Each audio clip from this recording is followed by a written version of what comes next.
Thank you. Thank you, Adon, for those powerful words. It was a way of making me emotional. Okay. Like, I am Rainy Leonore.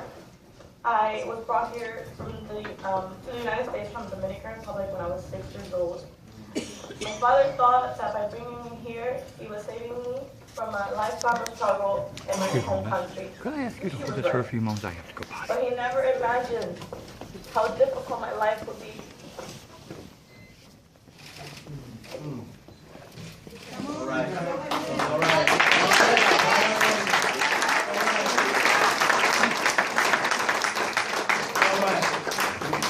You can do it. Come on. You got it, Rainy.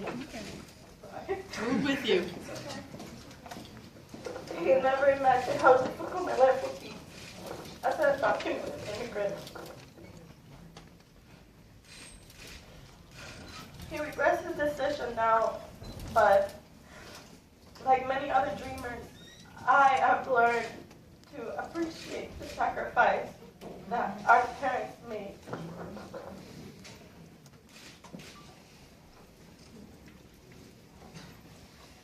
Being undocumented is not easy and it's not luxurious like many like to think. We do not receive a lot of social services. We sometimes have to work multiple jobs to pay school, to just live and take care of our families.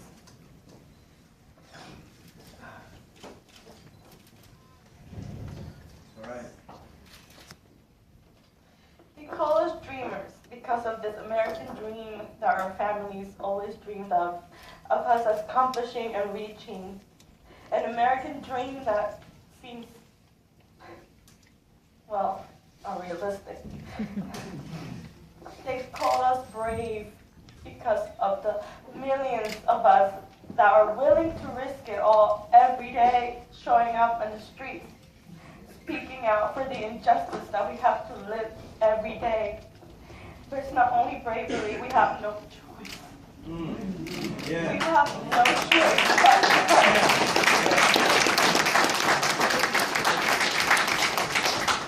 We have dreams of becoming doctors and lawyers. We have dreams of making this country, that's our home, a better place. But this dream is fastly becoming a nightmare with all the xenophobic attacks against our families, against our communities, the racism that we have to face every day, the constant attacks that we have to live through. This is not a dream, and this is no way the American dream. This is no way to live.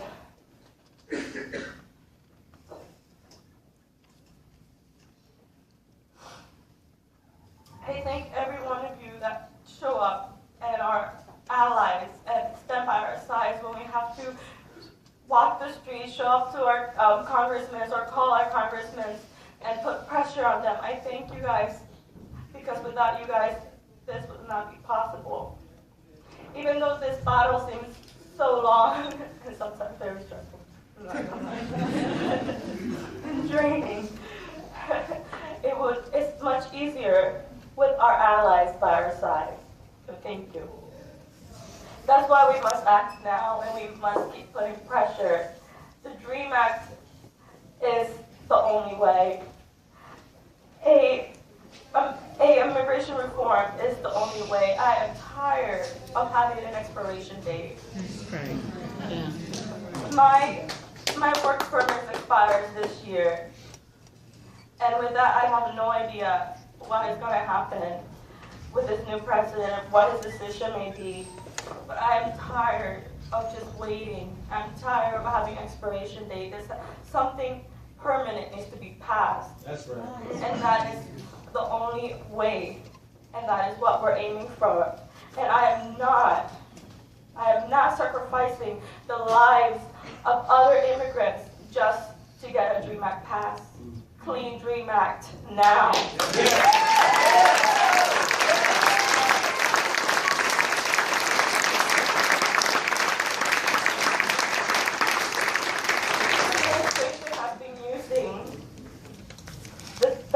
as a bargaining chip to get what they want, to accomplish their white supremacist agenda. Like I said before, I'm not going to trade my freedom to have others supported. Many families who are running from a certain death, they have no choice but to stay. It's not great being a human, okay? They would love to have the same freedom as everyone else. I would love to have the same freedom as everyone else. Dream act now. Say it with me. If we don't get it, shut it down. If we don't get it, shut it down. If we don't get it, shut it down. Thank you.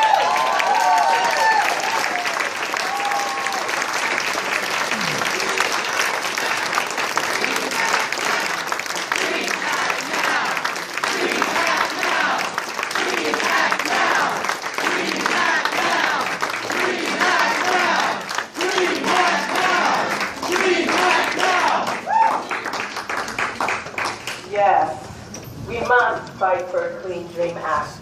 We must fight for our undocumented brothers and sisters. We must fight for our brothers and sisters who've been on TPS. Today, January 12th, marks the anniversary of the 2010 Haitian earthquake. Today, right? And as a Haitian woman, born and raised till I was 7 in Haiti, even though I spent the majority of my life in America, I cannot forget my brothers and sisters. So we must fight for them. And we're going to bring Murat Güzel up, who is the chairman of the New American Caucus of the PA Dems. And he's going to give you a word about Congressman Keith Ellison. Murat Güzel.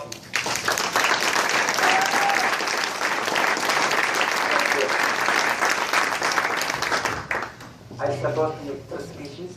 Actually, three with Marcel is not coming. And Marcel has a salam and peace and his regards. He will be here today and his personal reason.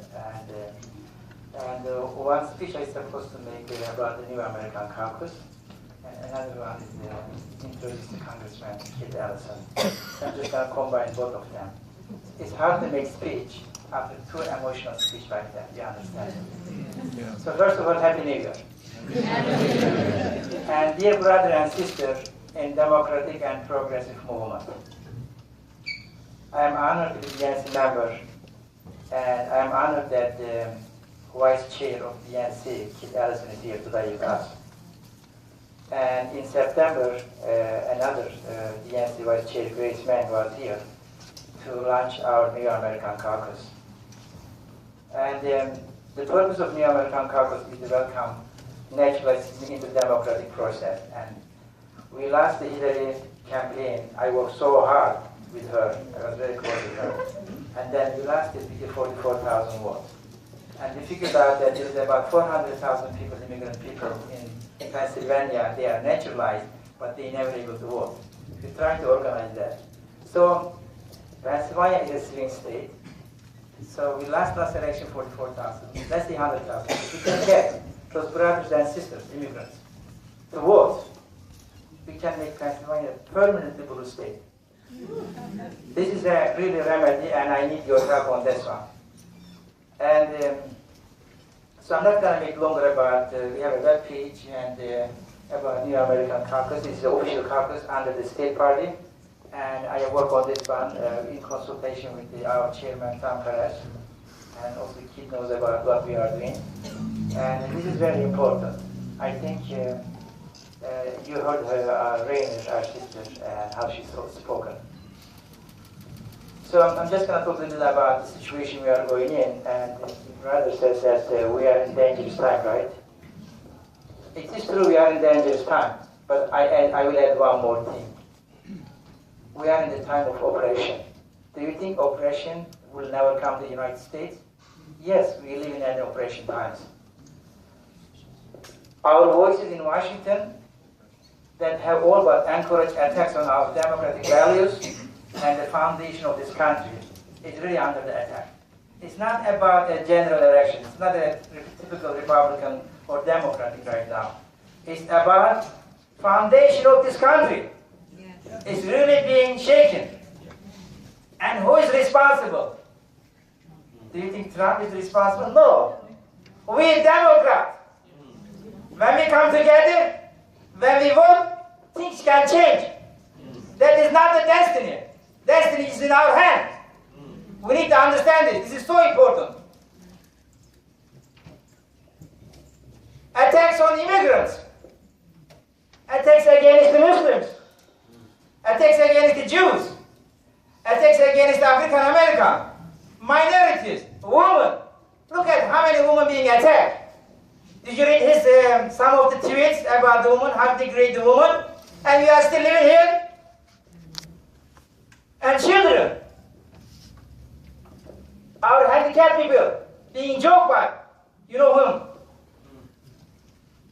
The people in poverty is being joked. This is an oppression, brothers and sisters. It's really an oppression. Do you think that oppression can happen on the third world countries? I immigrated this country 31 years ago. I live my American dream. But I want my sister really to live too. We can do this together. I'm going to ask you something. Are you ready to stand against oppression? Yes. I don't hear very strongly. Are you against the oppression? Yes. Our right is God-given. Stand against oppression. Oppression against the children, women, hard-working men, women, seniors. I don't hear very loudly. Are you ready to against the oppression? Yes. My friends, not standing against oppression is forms a cancer of silence. Silence is consent, which is even worse than oppression. We cannot be silenced.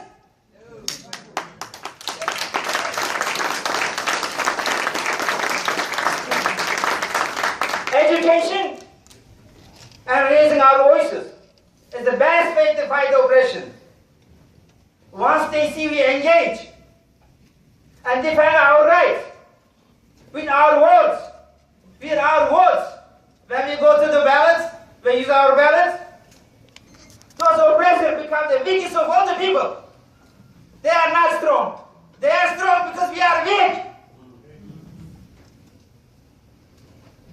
We have to gain back our Congress majority. All our rights given by our founding fathers is going to take it away, I'm telling you. So it's more than dangerous time, brother. It is an oppression time. I'm talking about my progressive brothers. I know Kid, my brother Kid, long time, he's my friend. I'm honored to call him my friend and brother. And from the progressive movement. I met him during those progressive meetings in Congress as a part of the progressive section. And he was the chair of it like last 6 years. I think he is here to unite us. The Democrat and progressive. I know the progressive has some very good ideas. We don't have to have the same idea, but to take this country back, progressive or not progressive, Democrat, we have to work together. Otherwise, the price we're going to pay is going to be enormous. So Kit is here to talk about that. And he became a vice chair, and I was with him during this race for the chairman, and Tom Perez, and him doing a really great job. They are working, and they should be an example for us.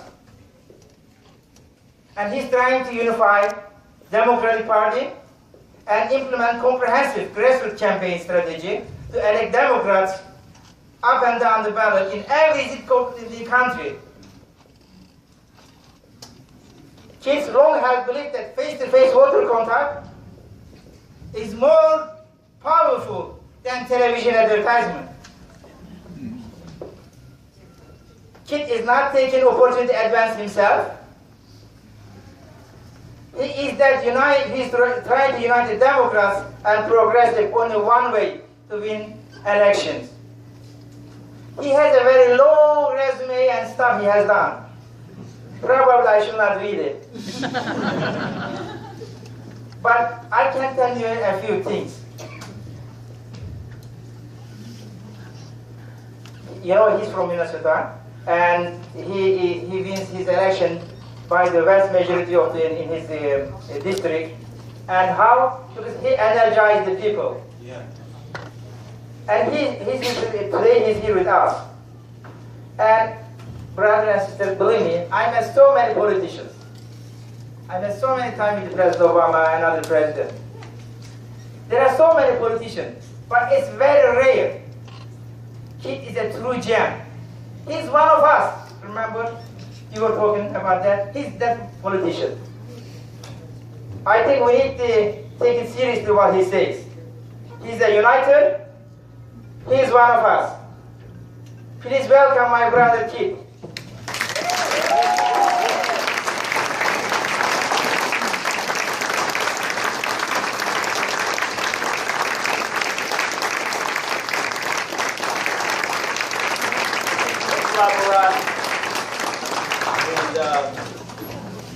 And I really have to say, Rainey, that I consider myself kind of thick-skinned and crusty, but you really got me a little mystic.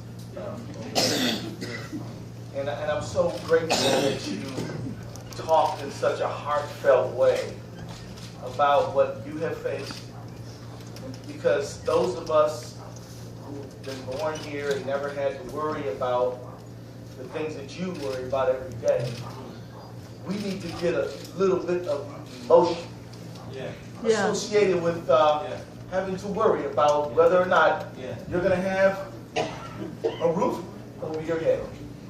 And what I mean is, will you be in a detention ICE cell, or will you be in your home? Will you be in a detention center, or will you be home with your family? And I tell you guys, we are only a few days in front of the observation of Martin Luther King's birthday. And I want us to plug into the fact that the human rights, civil rights movement, the vanguard of that movement is the immigration struggle that we are in right now. If you have ever fantasized about what it might be like to be on Edmund Pettus Bridge, maybe you fantasized about what it would mean to be at the March on Washington. Maybe you thought, man, I wish I was there to fight with those folks who fought the great battle for civil and human rights. Maybe you fantasized about fighting Hitler in World War II, or maybe you fantasized about being in the Civil War. Man, don't fantasize about none of that. Because the battle is on right here, right now, right here, right now. I want to thank all the Make the Road awesome organization. Please give it up for them.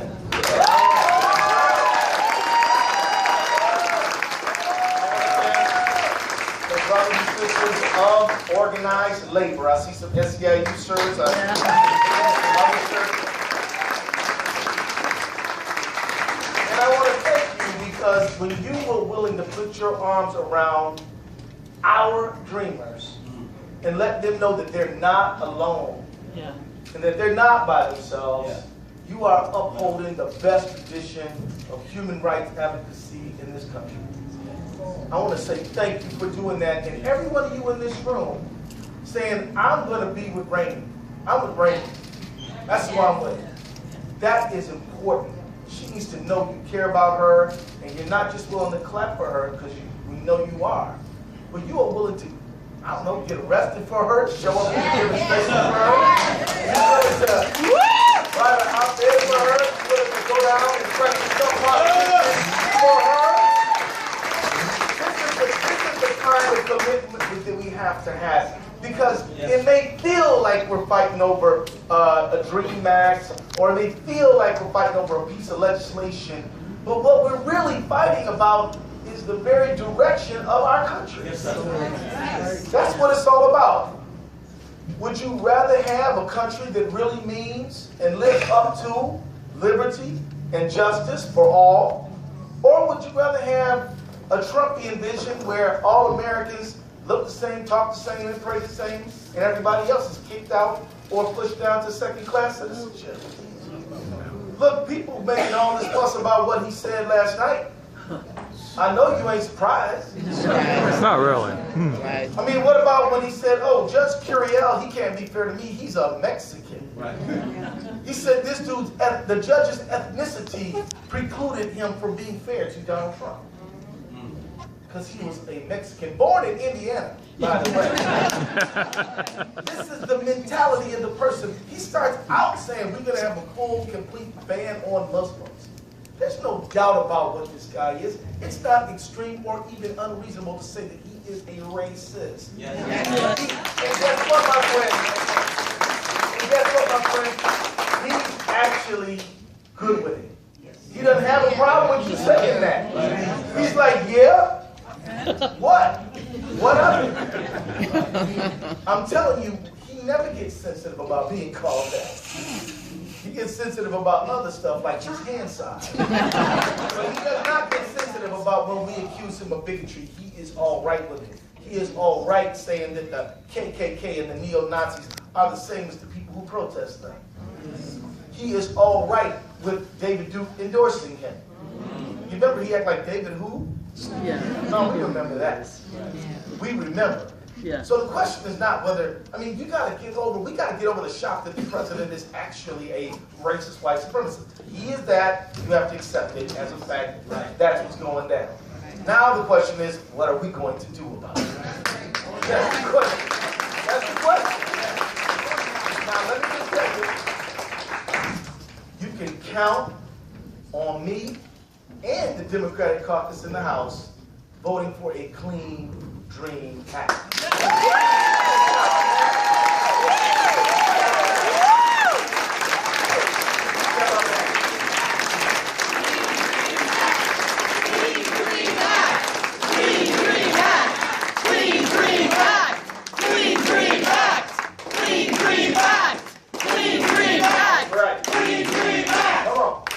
I like it.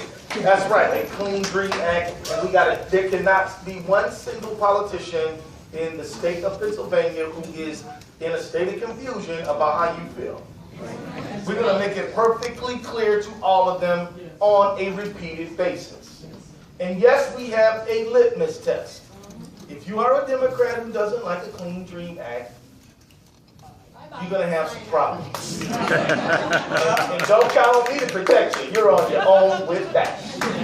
I am telling you now that there are many of you who are thinking about running for office for the first time. Many of you who are entertained. Anybody out there who's thinking about that? Good, good. I want to encourage you.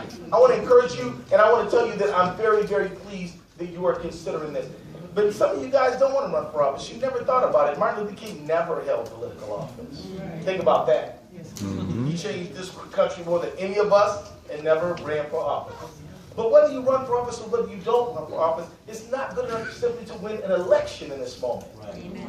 We got to win the argument that we are all in, nobody out, everybody counts, everybody matters, that we are all included and we all deserve an economy in which we and our families can thrive, in which we don't have to worry about being thrown out of the country that we've grown up in which we have true immigration reform that includes family reunification. Yeah. You need to know. And you need to know, some of us may not know. I know 99% of us know, but for the 1% who don't know, when they say they want to end chain migration, they're saying they want to end family reunification. That's what that means, folks. That's what that means. So no, we like families coming together. We have family values, right? We believe in that. We believe in that. And I love my family, and I know you love yours, and we want to rejoin families together. But we've got to win the argument. We've got to win the case. We've got to get all over this state, all over this country, and convince all Americans that we are better together and that immigration is part of what it means to be an American in the first place. Everybody in this country, except for the new Native Americans, came here from somewhere else. Some voluntarily, some not. But we all came here. And as was famously said, we may come here in different boats, but we're in the same ship now. And so the bottom line is, we have to fight together, we have to stick together, and our unity is our strength. You know, there was a famous quote. Anybody, you know, I mentioned Martin Luther King's been on my heart a lot these days. And he famously was in jail. And, you know, after you're in jail a while, sometimes you get into conversations with your jailers. Any of y'all who ever been arrested, protesting, been in jail a few days, start talking to the jailers. How you doing, Sam? I'm okay. I mean, this, you know, if you've been in jail, you know what I'm talking about. And I have been. And so, you know, he asked the guy, he said, you know, how much you make jailing us, keeping us behind lock and key? And the guy told Martin Luther King how much he made, and Martin Luther King said, man, that ain't enough to keep your family going. He said, that's true. We got to do vegetables in the backyard, or we would be without. He said, you know, you might be the jailer and I'm the jailee, but you need to be marching with us Negroes. That's what he said. He said, the same forces that oppress us are the same forces that keep you down. Yeah. You think because you got the key and I'm on the other side of this jail cell that you got more power than me, but neither one of us can afford to pay the bills for our family.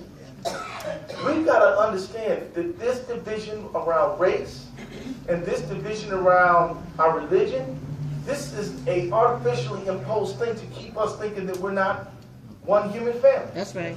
We have got to fight through this stuff and create true human solidarity. Now, I'm not saying that we can't be proud of who we are and our heritage and all that, and I'm not saying that our histories are not different. I'm saying that at the end of the day, we're one human family. Yeah, that's right. The scientists will tell you that. And the only way they get us to fight each other is that they convince us that we are different. That's right. But we've got to fight through that, and we have got to come together. When he says white supremacy nationalism, we say human solidarity for all. That's what we are. That's what we are. I know some of y'all are like, yeah, I'm black and I'm proud. Me too, for sure. I'm not saying that you should give up who you are. Right. I mean, your culture is beautiful. The history, the culture, the food, everything, we love it. We learn from each other, and we bask in the glow of each other's culture. Teach me about you. I want to tell you about me. But at the end of the day, it really is a matter of human solidarity. And it can't be the case that only the DACA kids, only the dreamers are fighting for the dream. All of us, whether you're born here, 14 generations, you have to be on their side. You got to be with Rainey if your people came in here in 1742 like mine did. Not voluntarily. I'm telling you, if you are a man, you can't let the sisters fight this sexual harassment thing. We got to stand up and fight. Let them put up their hands. Oh yeah, tell me how y'all make out. Get back to me on that. No, we're in it. We got to be in it. It can't just be black people and Latinos fighting racism. We need our white brothers and sisters saying racism degrades all of us. That's right. We gotta find a word for it.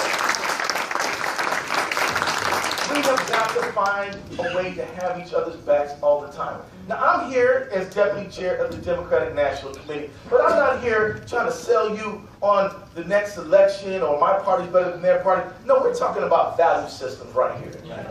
Party, y'all know that the Democratic Party before 48 was the racist party. You know that. Let's just be honest. Let's not make up any myths. Let's just tell the truth. And when Hubert H. Humphrey got up there and he said, we are at the Democratic Convention in Philadelphia, he said we're going to walk out of the dark shadow of states' rights into the bright sunshine of human rights. Yes. Those bunch of Southern Democrat racists got up and walked out of the convention and walked into something called the Dixiecrat Party, then walked into the Republican Party. And been there ever since. I'm telling you that I am a Democrat today because the Democratic Party is the party that says we welcome our Muslim brothers and sisters. You saw 7 Muslims speak at the Democratic Convention. Who saw Khazar Khan and Ghazala Khan up there? Who saw that? Who saw Kareem Abdul-Jabbar up there?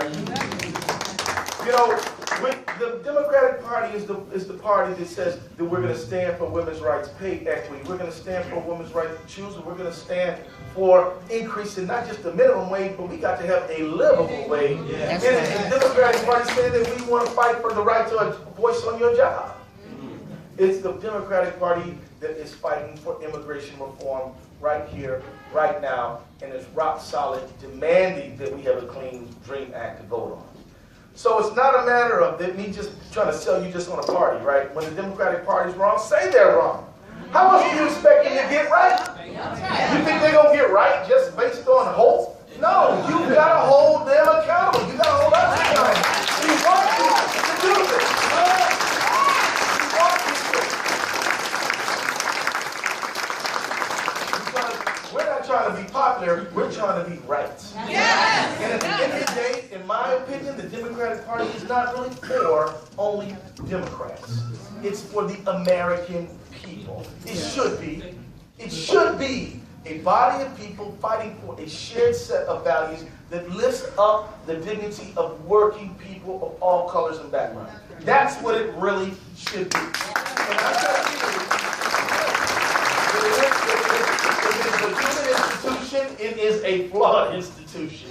But the way that it gets better is you don't beat us down, you beat us up. Yes. Up. Now, I'm going to tell you right now, it is groups like Make the Road that inspire us to be better. Yeah. We need you to keep doing what you're doing so you can keep the moral standard high. We understand that. Reformers within love it when y'all get down the way you get down, because we say, see, that's what we need to be doing. That's what I'm telling you. So keep it up and just understand this, that in the next few days, we're going to have some difficult days ahead. They just did an ice raid over there in Allentown at the 7-Eleven. Think about that. As you think about what you heard from our dear beloved Sister Rainey, think about other people who have to deal with just being on the job, and then here come the ICE people. Now they got to run and hide and hope that they can make it home for dinner tonight so they can feed the kids. In Minnesota, they did a big raid at the Postville in Iowa, and the kids came home for dinner, but mom and dad was in the ICE detention. This is inhuman. We cannot have a second-class citizen group in our country. We cannot have a group of people who live in the shadows and live in the fear. We got to say everybody walks into the light. And I'm going to ask you all a question. Have you ever heard of an undocumented corporation? Because the corporation goes back and forth across the border as it pleases. You know, the corporation says, oh, we can shut down here in Pennsylvania and open right on the other side of the Mexican border, and we can cut their pay, reopen, hire these people at 5%, no environmental protection, no human rights, no labor rights, and we can make a bundle. And then we can tell those Americans that it was the Mexicans who took their jobs. That's right. And we should build a wall. Oh, and then get the contract to my friends. Right. Who might just remember that I'm the one who hooked them up down the line. You understand what I mean? This is a big, fat, ugly scam, y'all. Right. Undocumented people are people who have not been given a paper, so give them some paper.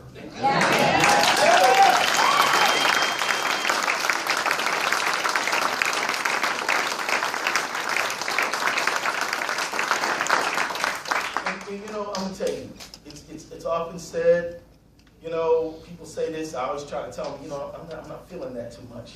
But somebody said to me, well, you know, the Dreamers came here at no fault of their own. I said, you know, their parents might have been fleeing from some outrageous and unfair policies that our country helped contribute to. That's right. That's But don't be surprised, Brother Keith says the Pledge of Allegiance from his heart. But I don't think that everything my country's ever done is exactly what I would have it do. I would not have my country train people at the School of the Americas and send them down to El Salvador. Yes. I would shut the place down. And one thing I for sure would not do is, after Salvadorans run here because of the hell that was created down there, tell them, get out. Yeah, really. That just happened, 200,000 strong. Yep. We gotta fight for our dreams, we gotta fight for these Salvadorans too, and these Hondurans, and these Liberians, and the Haitians. I'm gonna tell you right now, Minneapolis is gonna be in tough shape if we kick all the Liberians out. You know why? Because if you go into a nursing home caring for senior citizens, nearly all of them are Liberians or Haitians. These folks are embedded in our community. They're our neighbors, they're our friends, they're our spouses, right? These are people, they're our people. And we ain't gonna let them go out like that. So let me just tell you very, very, very simply that the Democratic National Committee has changed its mission. We're no longer a party whose job it is to elect a Democratic president. Okay. We are fighting for candidates up and down the ballot. Yes. Yes. We are no longer, Yes. we are no longer a party that only cares about the election. All right. Because if all you care about is the election, then you only come around when the election comes up. And after the election's over, then you're gone until the next. And then people get to thinking all you care about is the election. No. You know what's more important than the election? What happens between the election. Because between the election, we get health care or we don't. Between the election, we get immigration reform or we don't. Between the election, we get common sense gun safety laws or we don't. We have got to create a model of co-governance where nobody elected thinks that they're going in there to do whatever they want. There are lines of accountability that we all have to have. And make the road works to help you get elected. You better believe they're gonna be asking you questions if you start going the wrong direction. Am I right? Accountability. But it's co-governance. It's about governing together. It's about when I'm in office, I go back to people like you and say, look, we got a vote coming up. What do y'all think? We think this, this, and this. Okay, well, here's what we're going to do. I'm going to need you to write some letters, to show up at the rally, to come to the meeting, and we're going to do this thing together. That's got to be our new model. We're creating that model. We're saying that going to rich people and asking them for millions of dollars to spend millions of dollars on television ads is dumb. We're saying that we got to go build a face-to-face relationship with your neighbor. What about that? Somebody asked me, what's the message of the Democratic Party? Go knock a door and build a relationship with me. You know the people in the building? Anybody who wants to debate George Lakoff with me, go knock 10 doors, then I'll make time for you. Yeah. You know what I mean? So let me just say, you guys, and I mean this, I love you.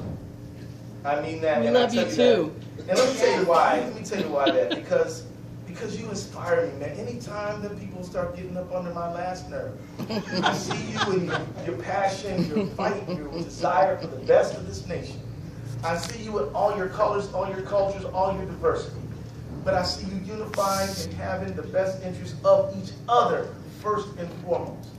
I see inspirational young people and old people. Y'all know with this tax deal, they're going after grandma's Social Security. You know that, right? You know, you're fighting for Rainy today, you're going to be fighting for Mr. McGillicuddy tomorrow. Believe that. And so, I just want to wrap it up here and let you know how much I deeply, deeply appreciate you. Marat, we're going to get them votes that you say we need, brother. We're going to fight for those votes, and we're going to, and you know who's going to turn Minnesota? Excuse me. You know who's going to turn Pennsylvania blue? Our new Americans. We are. All of you. We are. Right here. Every one of us. Organized and fighting. We're all going to turn it. So, are we doing Q&A or what? I got a little time if y'all want to talk, but thank you very much.